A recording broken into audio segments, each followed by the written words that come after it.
Olá, turma de máquinas de fluxo. Nesta aula nós vamos ver a aplicação da equação fundamental para dimensionamento de rotores axiais. Aquele breve resumo das máquinas de fluxo que estamos estudando. Nas primeiras aulas nós já fizemos o cálculo para o dimensionamento de rotores radiais.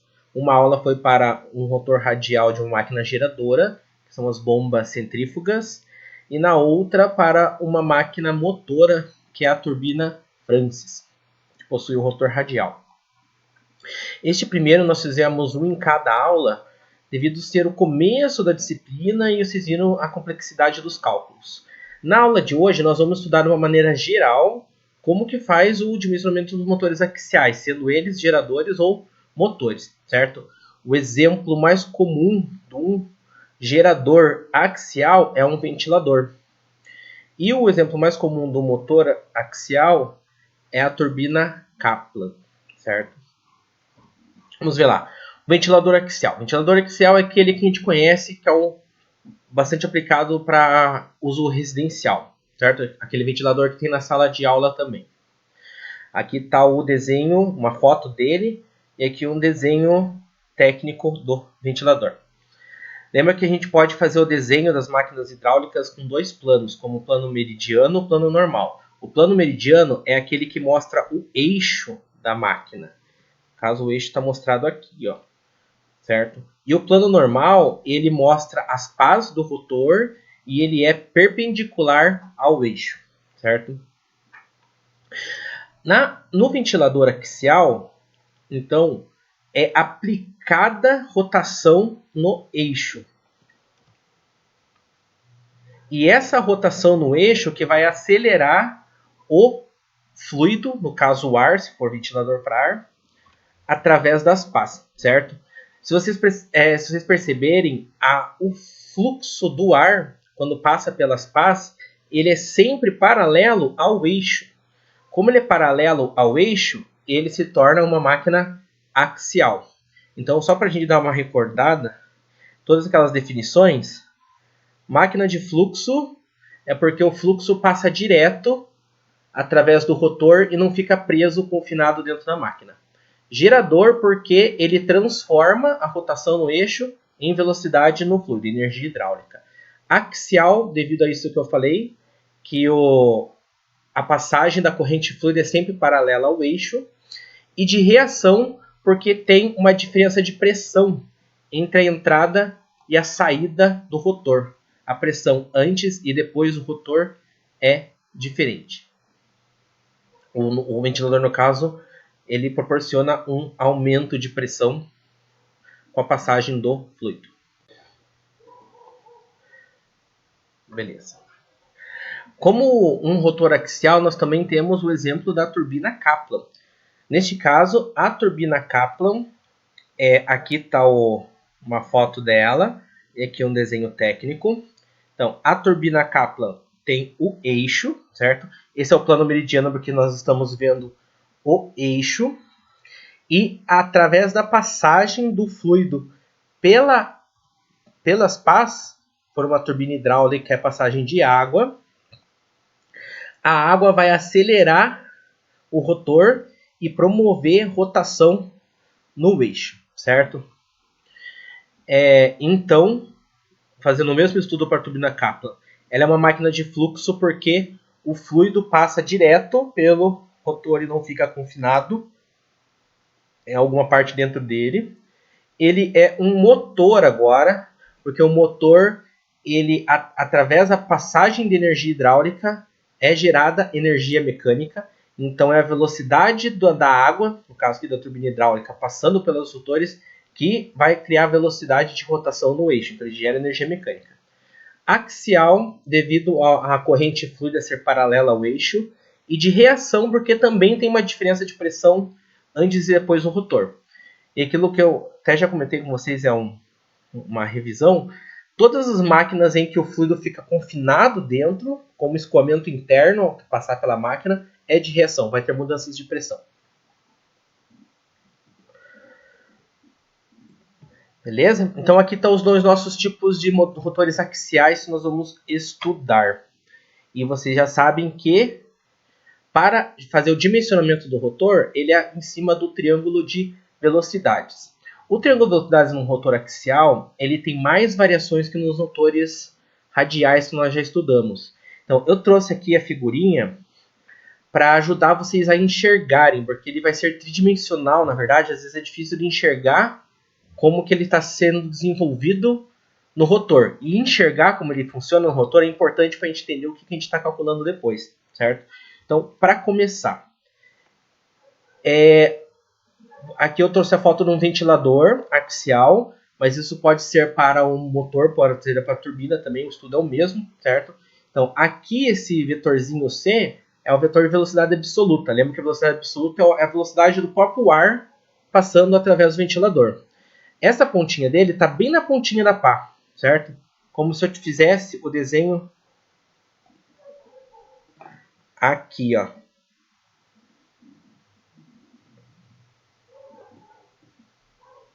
Certo? Ele está na entrada do rotor, beleza? E essa é a velocidade absoluta. Então o ar, quando passa, ele vai... A velocidade absoluta dele sempre vai ser nessa direção, porque ele é um rotor axial. Ele tem que ser paralelo ao eixo. Quando você pega um ventilador, você coloca a mão na frente dele, o ar está vindo reto na tua mão. Por mais que as pás tenham o ângulo e ele está girando, o ar não vai para o lado, certo? Ele vai reto na tua mão, porque a velocidade absoluta de saída do ar sempre é paralela ao eixo. Então, essa daqui é a direção velocidade absoluta, certo? Mas aqui acontece toda aquela história do triângulo da velocidades. Eu vou mostrar de várias formas para ver o que fica melhor de vocês entenderem, certo? Vai ter a velocidade tangencial. A velocidade tangencial é a velocidade de rotação do rotor, certo? Aqui, como estou no plano meridiano, na verdade, esse vetor U ele tinha que estar entrando no papel, certo? Porque o rotor anda assim, ó. Eu não consigo fazer um desenho tridimensional no plano. Mas se a gente olhar no plano normal, que é esse aqui do lado, e pensar que o ventilador está rotacionando nessa direção, a velocidade tangencial lá na pontinha vai ser essa, ó. Certo? Então, esse vetor aqui, ó, que é a velocidade tangencial, que mostra o ventilador girando, é essa daqui, certo? Bem nessa pontinha. E o vetor velocidade absoluta C, que eu estou mostrando aqui, axial, aqui nessa pontinha, ele vai estar saindo do plano do papel, certo? Vai estar para fora. Uma coisa importante nos rotores axiais, sempre a velocidade absoluta e a velocidade tangencial vão ser 90 graus. Porque, olha nesse desenho aqui, ó. O rotor sempre vai girar nessa direção. Assim, ó. Certo? E o ar que está passando exatamente nessa ponta, ele está saindo do papel. Então, o U, que é a velocidade tangencial, está no plano do papel. E o velocidade absoluta, que é a velocidade do ar, está perpendicular ao plano do papel. Então, eles sempre vão ter 90 graus um em relação ao outro. A velocidade tangencial e a velocidade absoluta do ar. Certo? Mas agora eu quero que vocês pensem assim. Então, quando o ar entra no espaço do rotor, entre as pás do rotor, ele começa a sentir influência do formato da pá. Então, pensa que a bolinha vai entrar aqui, bolinha de ar, né? Vamos pensar, na hora que ela entra aqui, quando a pá for girando, ela vai caminhando o sentido da pá até chegar na saída, certo? E essa pá caminhando aqui, a bolinha de ar caminhando ao longo da pá, a pá ela vai ter ângulos diferentes. Esses ângulos vão determinar velocidades relativas, que são Ws diferentes. Então a pá encosta na bolinha e arrasta ela. Esse arrastar ela que vai girar uma velocidade relativa na bolinha de ar, que é esse W aqui, certo? Quando ela chega lá no fim da pá, o ângulo da velocidade relativa vai ser diferente devido ao ângulo do rotor, certo? A pá vai estar mandando o ângulo. E isso vai fazer com que a velocidade absoluta do ar aumente, certo? Então, é a soma da velocidade tangencial que ele tem, girando, com o ângulo da pá, que muda ao longo do caminho da corrente de ar pelo rotor, que vai fazer que aumente a velocidade absoluta dele, certo? Eu quero que vocês vejam aqui, ó, nesse outro triângulo de velocidades que eu coloquei também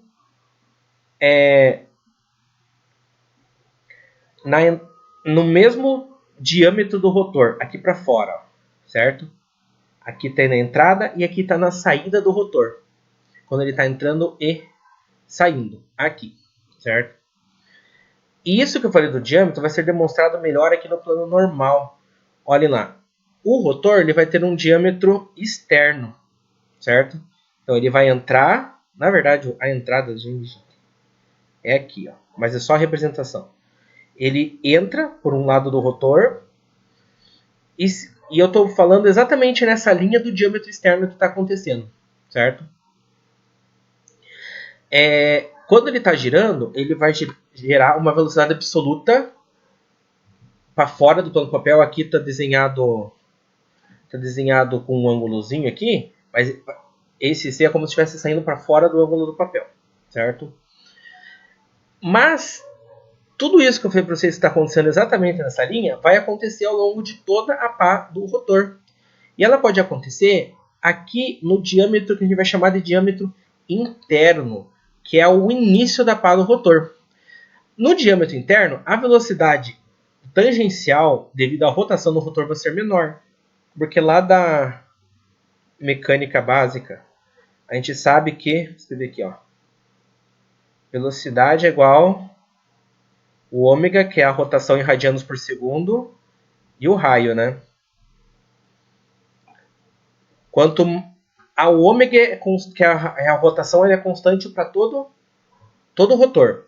Quanto maior o raio, maior vai ser a velocidade tangencial. Então, o raio daqui da externo do rotor, ele é maior, então a velocidade tangencial é maior. Isso vai fazer uma velocidade absoluta no ar maior.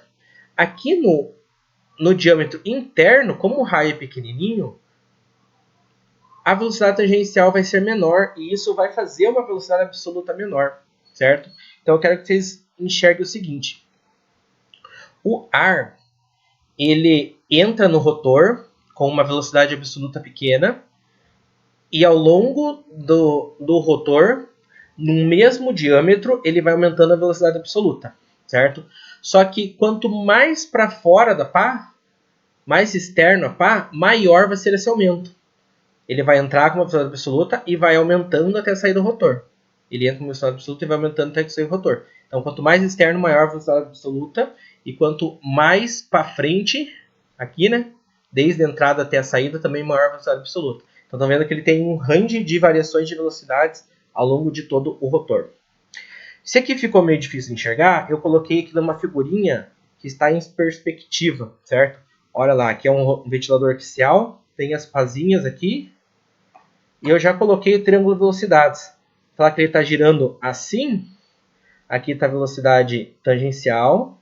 Aqui está a velocidade relativa, que é do formato da pá. A soma das duas vai dar a velocidade absoluta. E é assim que ele faz. A pá está ali, ele gira. Então dá a velocidade tangencial. Mas esse ângulo empurra a corrente de fluido e a soma vetorial desses dois que dá a velocidade absoluta, por isso que ele vai para frente, certo? Aqui é como se fosse a saída da pá do rotor para o diâmetro externo, só que isso acontece lá para o diâmetro interno também, só que vai ser tudo menor porque a velocidade tangencial é menor, certo? Aqui é a saída. Então aqui seria a entrada do ar, ela anda até aqui e sai por aqui com essa velocidade absoluta, beleza? Aqui é só uma representação da gente enxergar como esse triângulo é encaixado no rotor, mas a gente sabe que existe um triângulo genérico.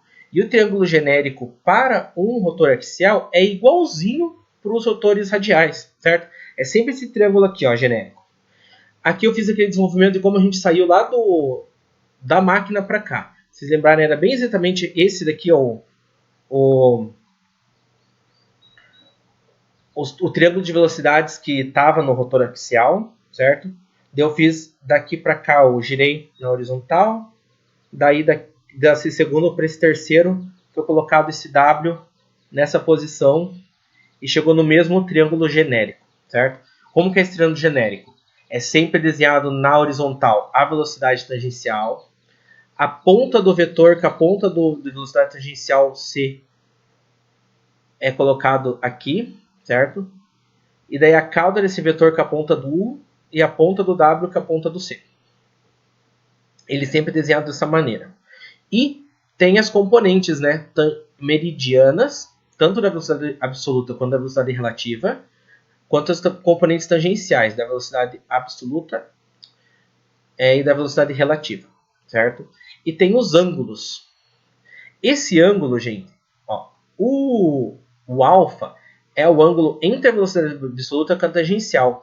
A velocidade absoluta tangencial é como se fosse o ângulo que o ar entra ou sai em relação à tangente, que é a rotação, certo? Que é o alfa. E o beta, ele é o ângulo entre a relativa e a tangencial. A tangencial, vamos pensar que ele é sempre horizontal, né? Então, o beta, ele vai dar o ângulo que a pá está fazendo com a corrente fluida. Então, a gente chama esse aqui de ângulo da pá. Mais algumas características do cálculo do rotor. Aqui é a área de passagem através do rotor axial, certo? Nós já vimos do rotor radial que tinha que calcular o cilindro lá. No rotor axial, na verdade, a área de passagem é mais fácil. Olhem aqui o ventilador. Aqui a gente está vendo o plano normal, né? Coloquei aqui, plano normal, que é perpendicular ao eixo, mas a gente consegue enxergar a passagem de ar. Ele passa por toda essa região amarelinha, certo? O ar que está exatamente dentro da área do rotor. Então, é o círculo externo. E tira esse diâmetro interno aqui, porque essa daqui é a parte do eixo, certo? Então, o rotor ele começa aqui e termina aqui. Então, esse rachurado amarelo é a área de passagem do ar e a área é calculada por essa fórmula aqui. Ela nada mais é do que a área do círculo, πd ao quadrado sobre 4, só que daí a área do círculo externo menos a área do círculo interno. Que depois que fica o diâmetro externo ao quadrado menos o diâmetro interno ao quadrado, certo? Algumas grandezas fundamentais vão ver que quase todas são as mesmas para todas as máquinas de fluxo. A vazão volumétrica no rotor é esta, que é às vezes a velocidade absoluta meridiana. A velocidade tangencial é calculada em função do diâmetro de rotação, que é a mesma fórmula. Só que aqui nesta aula, como nós estamos estudando os dois rotores do ventilador axial e da turbina Kaplan e paralelo, algumas coisas vão ser diferentes para eles, certo? Primeira coisa, a turbina trabalha com água líquida, com líquido. O ventilador axial vai trabalhar com o ar, que é um gás. Então, algumas coisas vão ser diferentes para se trabalhar com líquido ou se trabalha com gás. Uma delas é a fórmula da energia, que o Y era o trabalho específico. Lembra que toda máquina troca trabalho específico com o fluido, o rotor troca trabalho específico com o fluido, e a unidade dele é joule por quilo. Joule é energia e quilo é a palavra específico, significa isso, que é compensado pela massa, certo? Se ele trabalha com líquido, a fórmula de energia é igual a que a gente estava utilizando lá, que o Y é igual a Hg, que é a altura vezes a gravidade. Faz muito sentido para a bomba, que é a altura da bomba, mas a turbina também tem uma altura e essa altura está relacionada com a energia trocada, né? E nas turbinas essa altura está relacionada com a altura da barragem. Agora, numa máquina que trabalha com gás, que no caso é o nosso ventilador axial, que é o ar, esta fórmula vai se transformar para essa, certo? Elas são equivalentes. Essa daqui é em função da pressão, faz mais sentido o ventilador a gente trabalhar com pressão do que com altura. E esse ΔP vai ser o aumento, a diferença de pressão entre a entrada e a saída do rotor. Tem uma diferença de pressão entre a entrada e a saída do ventilador, do rotor do ventilador, e ele vai ser dado por esse ΔP, certo? E o ρ é a massa específica do ar se a gente estiver trabalhando com ar, certo? A potência também é a mesma fórmula. Lembra que tem essa fórmula aqui, ó, em função do trabalho específico? Daí, como a gente sabia que o YHG, a gente pode usar essa fórmula direto. Eu gosto disso daqui, que é ρQGH, certo? Agora, quando a máquina trabalha com ar, essa aqui é com líquido, né? Quando ela trabalha com ar, a fórmula em função do trabalho específico é a mesma, ó, certo? Só que o Y vai ser calculado diferente. Quando eu coloco o Y aqui, ele é o ΔP sobre o ρ. De corta o ρ com o ρ, vira só isso aqui, ó, a vazão vezes o ΔP. Então, se você sabe a vazão, sabe a diferença de pressão da máquina, a gente calcula a potência. Se for feita uma análise de unidades, entre todas essas unidades aqui, vocês vão ver que vai dar certo. Se você multiplicar metro cúbico por segundo com a pressão, que não foi colocado aqui, mas a pressão é em Pascal, certo? Depois eu coloco. Pascal vezes o metro cúbico por segundo vai sair watts. Mesma coisa aqui, certo? Beleza. A potência. Daí, a teoria das máquinas hidráulicas que a gente está estudando é a equação fundamental. Lembra que a equação fundamental fazia? Ela misturava as velocidades com a energia. Sabendo das velocidades que acontecem no rotor, a gente consegue calcular o trabalho específico trocado entre o fluido e o rotor. E essas velocidades, elas são calculadas em cima da geometria. Dependendo da geometria do rotor e da rotação dele, você tem velocidades, certo? Então aqui que vem dimensionamento, porque se a gente sabe a energia que a gente quer nele, a gente sabe quais velocidades tem que ter, a gente consegue dimensionar o formato dele. Aqui, na verdade, a única coisa que muda para a máquina de fluxo motor ou geradora é a ordem desses aqui, ó. Se vocês lembrarem lá, quando a gente estudou a bomba, a gente utilizou essa equação. Quando a gente estudou a turbina Francis, a gente estudou esta equação, certo? Nessa aula, como a gente está estudando de uma maneira geral, pode ser aplicado com um ou outro, já está aqui as duas formas. Se ele for um motor, que é aqui na nossa aula é a turbina Kaplan, ou se for um gerador, que é o ventilador axial, certo? Para a gente utilizar todas essas fórmulas, vamos fazer um exercício. O nosso exercício, gente, vai ser de ventilador axial. Conseguindo fazer um exercício de ventilador axial, para fazer a turbina Kaplan é exatamente igual. O passo a passo, o triângulo de velocidades vai ser tudo igual. A única coisa que vai mudar, eu vou botar aqui, é essa fórmula. Quando for aplicar a equação fundamental, para a turbina aplica essa, para o ventilador aplica essa. Isso muda os símbolozinhos das velocidades aqui. A gente calcula aqui primeiro a entrada e no gerador a gente calcula primeiro a saída, que é o 5, certo? Mas o passo a passo é o mesmo. A gente vai fazer do ventilador axial para não acumular muito tipo de exercício. Eu escolhi fazer um do ventilador, certo? Então vamos ler lá o problema. O ventilador axial deve ser projetado para fornecer vazão de 3 metros cúbicos por segundo de ar com massa específica ρ 1,2 kg por metro cúbico. Aqui está uma diferença também do tipo de exercício. Se a gente está trabalhando com água líquida, a gente sempre colocava a massa específica da água, que é 1000. O ar tem a massa específica muito pequena, que é 1,2 kg por metro cúbico, certo? Bem menor. Ele tem que usar a massa específica do ar. E aumento de pressão total de ΔP. Então ele deu a pressão que é para ser colocada no ventilador, certo? Que é 630,6 pascais. Essa aqui que é um dado de seleção de ventilador. Quando você vai colocar ventilador para dutos, por exemplo, os dutos têm que cumprir uma determinada perda de carga, que é uma pressão, então você tem que colocar um ventilador que aguente aquela pressão. Então esse aqui é um dado de ventilador. Lembra que a gente agora não está na parte de disciplina que a gente está dimensionando os dutos, a gente está na parte de disciplina que a gente está dimensionando os rotores. Então sabendo que para os dutos precisa ter essa pressão, a gente tem que dimensionar o rotor desse ventilador.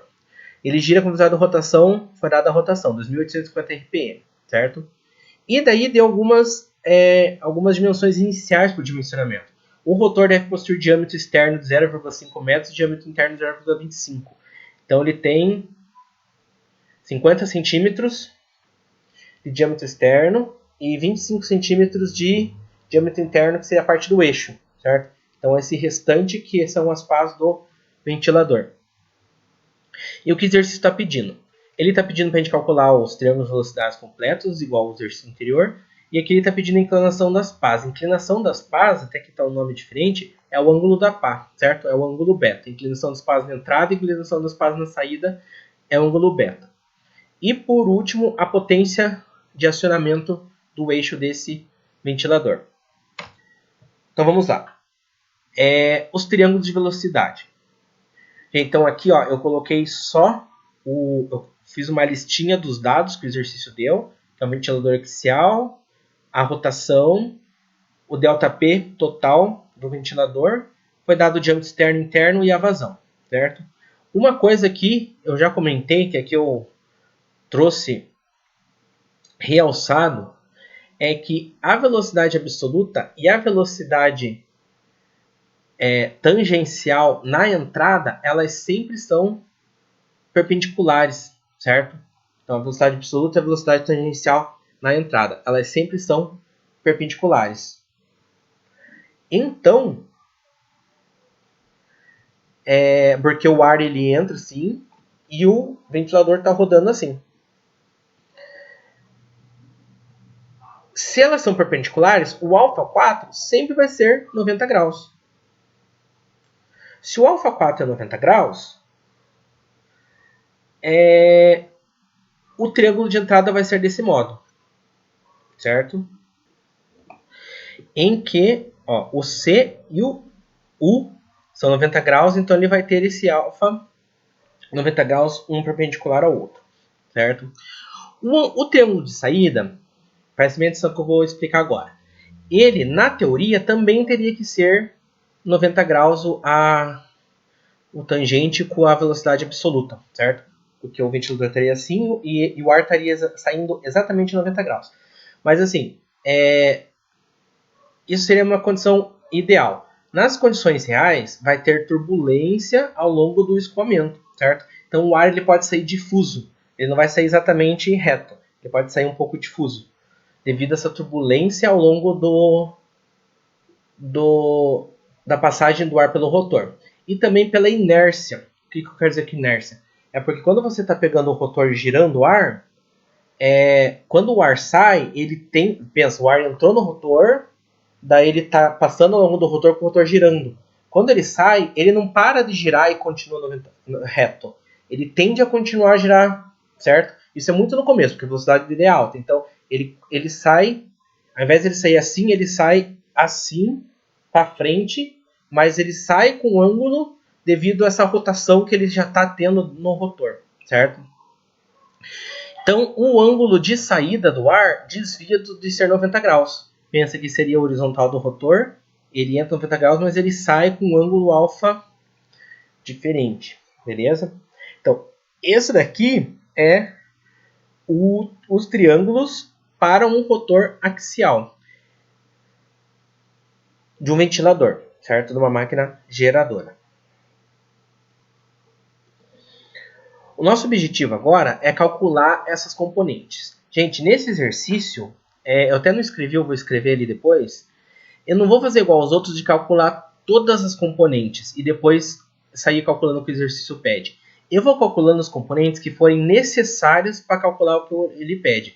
O nosso exercício, ele quer que a gente calcule o beta 4 e o beta 5, que são os ângulos das pás. Calculando o ângulo da pá, a gente dimensiona o formato da pá, certo? Então eu vou calcular o que é necessário para o beta 4 e o beta 5. Ambos são ângulos. E os betas a gente calcula com tangente. Para calcular tangente, eu preciso descobrir o cateto oposto e o cateto adjacente. Então aqui, do beta 4, eu preciso descobrir o C4 e o U4. Certo? Para calcular o beta 4. E também a gente sabe que o C4 é igual ao WM4. Então quando a gente calcula um, a gente calcula o outro, ou vice-versa. E o 4 é igual ao W4. Geometricamente olhando aqui, Então eu praticamente calculei tudo, na verdade, o triângulo de entrada, mas é o que eu preciso calcular esses daqui. No triângulo de saída, para calcular a tangente, eu preciso dessa altura. A altura é o CM5. E a gente sabe que o CM5 é igual ao WM5. Então, quando eu calcular o CM5, eu vou calcular o WM5. E eu preciso do WU5. Porque o triângulo do beta é esse daqui,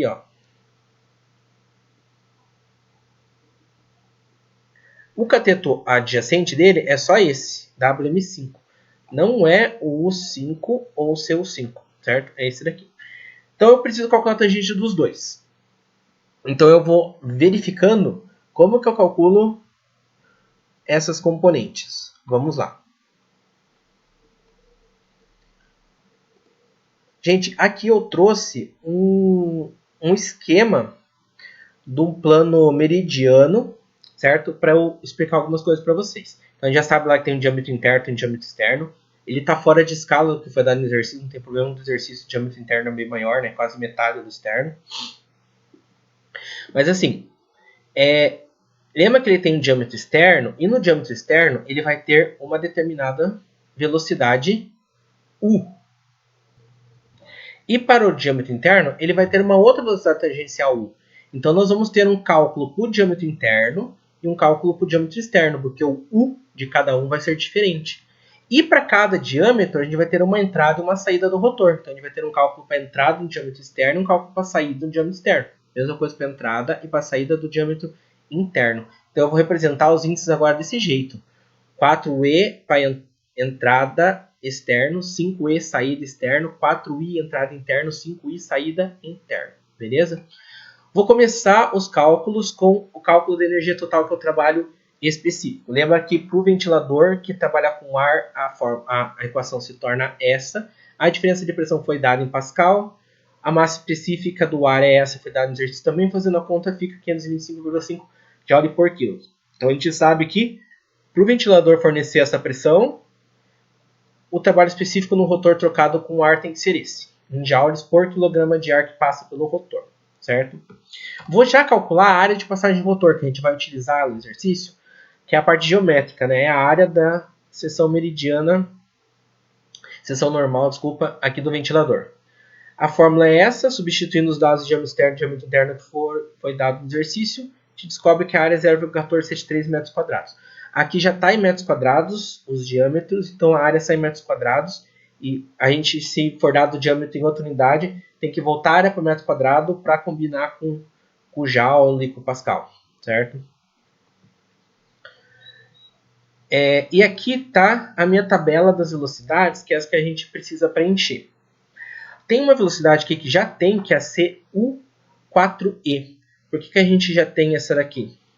Se a gente voltar no triângulo de velocidades, lembra que a CU é a componente tangencial da C? Aqui na entrada, como o alfa é 90 graus, o CU é zero porque ele não tem componente tangencial, certo? Então o CU4 vai ser zero.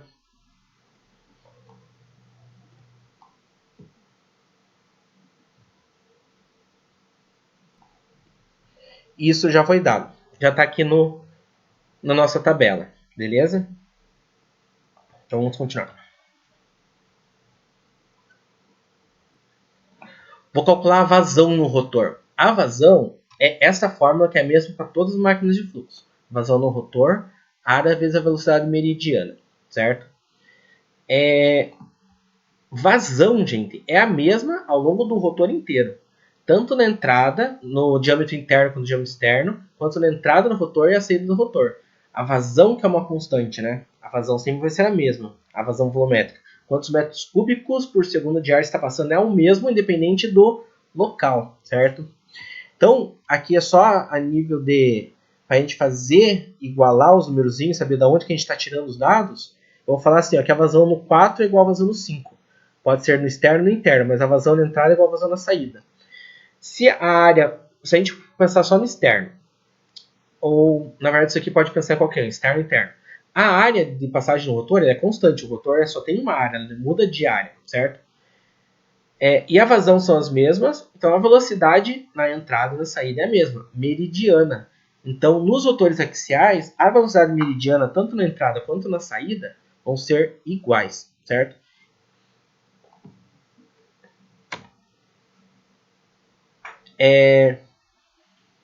Então aqui eu vou utilizar a fórmula da vazão para a gente fazer o cálculo da velocidade meridiana, da velocidade absoluta componente meridiana, certo?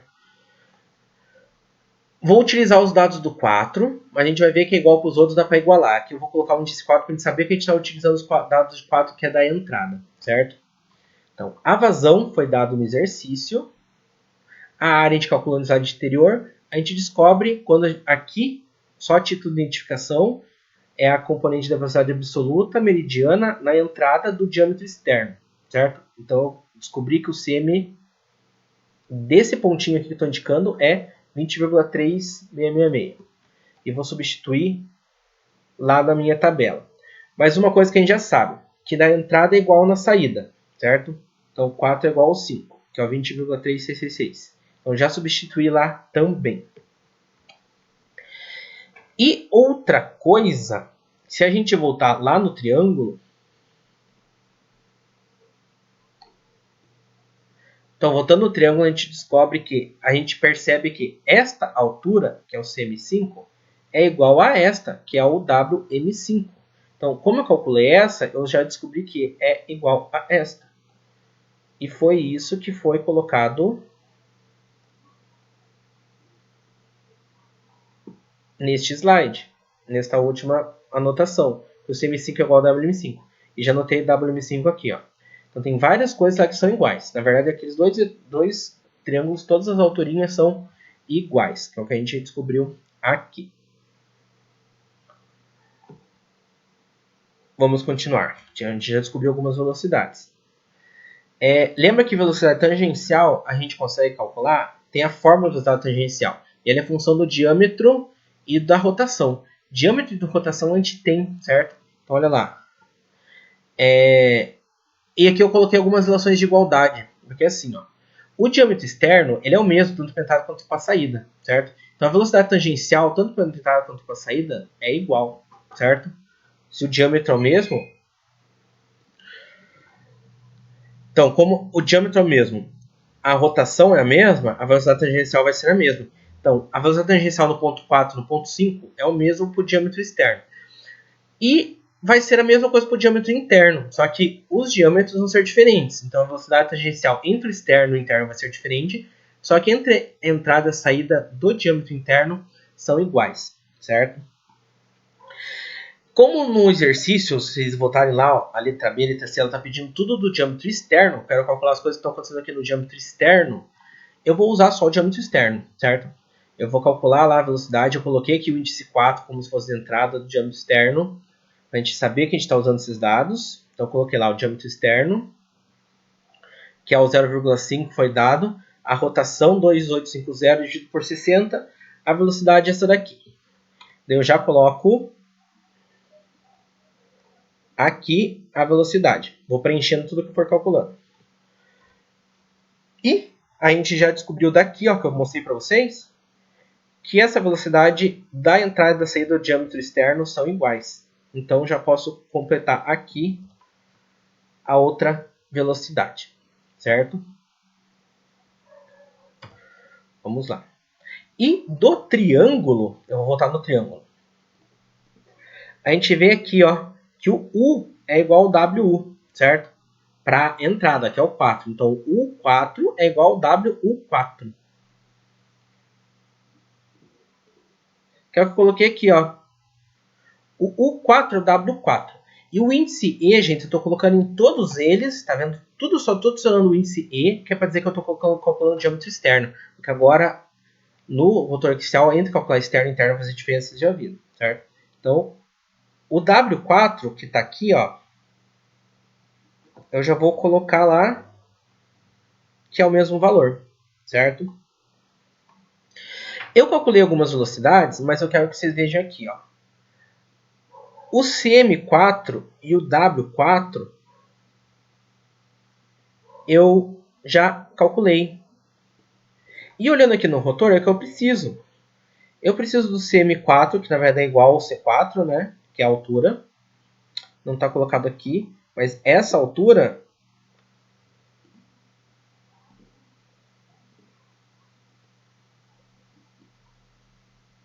o CM4 é a altura igual ao C4 porque ele já está na vertical, certo?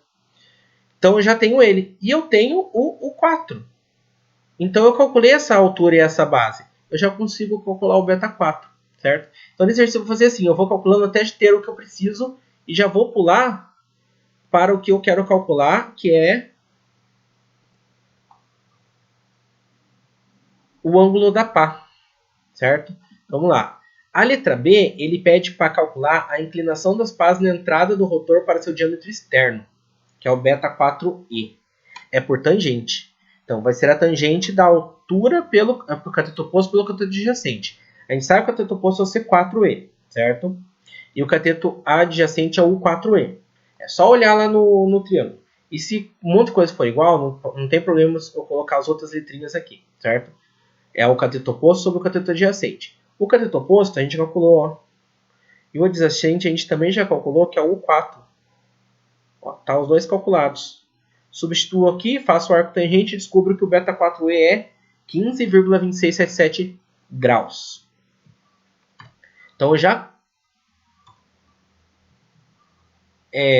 calculei o beta 4. Até deixei vermelhinho aqui, ó, que é a resposta da letra B, certo? Agora a letra C, ele quer a inclinação das pás na saída. Aqui eu vou utilizar a equação fundamental para calcular coisas da saída, certo? Vamos lá o que a gente faz. Primeira coisa que a gente já viu é que o nosso CU4 é 0, então aqui corta, e a nossa equação ela se torna o 5CU5, certo? Tudo poesinho para dizer que a gente está calculando do diâmetro externo. O Y foi a primeira coisa que eu calculei lá na frente. E lembra que aqui esse símbolo π infinito significa que a gente está considerando um rotor ideal, sem perdas energéticas, sem turbulência. Depois a gente vai aprender como que a gente coloca rendimentos para considerar como que esse fica igual ao outro Y, certo? Mas assim, agora esse Y é igual àquele que a gente calculou lá com a fórmula do ΔP sobre o ρ. E a gente calculou lá que era 525,5. O 5 a gente tem, ó, a gente calculou antes, certo? Aqui. E fica o seu 5. Calculando o seu 5, a gente descobre que é esse valor, 7,0430. E eu coloquei ele já aqui. E se voltar no triângulo, olha só, no triângulo agora da saída, que é o 5. O U5 ele é igual ao seu 5 mais o W5. A soma em módulo dos vetores, né? A soma comprimento. Comprimento desse mais comprimento desse é igual ao comprimento do U5. O U5 a gente tem. O seu U5 eu acabei de calcular. Eu não consigo o W5? Foi isso que foi feito no... Aqui, ó. O U5 é o seu U5 mais W5. Tudo por índice Ebro, que é do diâmetro externo. O 5 tem, o seu 5 acabamos de calcular, descobre o WU5. Eu vou preencher lá o WU5, certo? Agora, se vocês perceberem, olha só, a gente tem o WM5 e tem o WU5. Se voltar no triângulo, eu tenho o WM5, que é a altura, e tenho o WU5, que é a base. Se eu tenho essa altura, que é o cateto oposto, e o W5, que é o cateto adjacente ao ângulo beta, eu já consigo calcular o beta. Que é o que eu vou calcular aqui. Calcula por tangente. Vai ser o WM, o cateto oposto, sobre o cateto adjacente, que é o WU. Substitui os valores que a gente já tem e descobre que o ângulo é 16,6736. E eu vou colocar aqui. Certo? E essa é a resposta do nosso problema. Que é a da letra C, que ele pediu o ângulo na saída da pá. Para terminarmos, a potência do eixo de acionamento é esta fórmula. É a vazão sobre ΔP. Multiplica os dois. Esta aqui é a potência de acionamento no eixo, que é 1891,8 watts. Certo? Gente, então só para a gente fechar, eu quero voltar no rotor.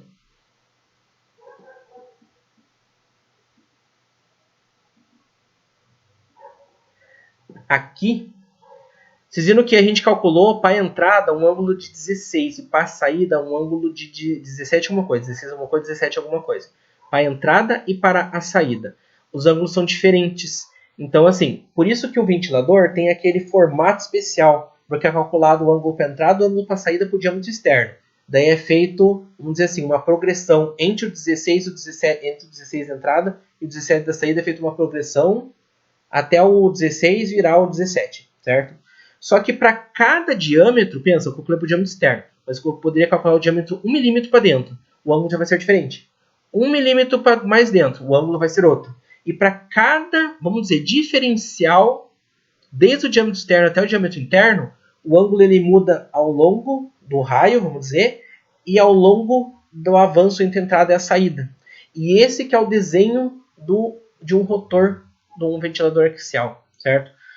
Isso é feito na mão? Não, a gente fez na mão para um ponto, né? Se for fazer para todos os pontos, a gente vai ficar dias calculando. Isso existem softwares que fazem a conta do desenho, né? Mas é implementado exatamente essa teoria das máquinas hidráulicas. Ele faz a conta para tudo e faz o desenho do rotor como ele tem que ser, certo?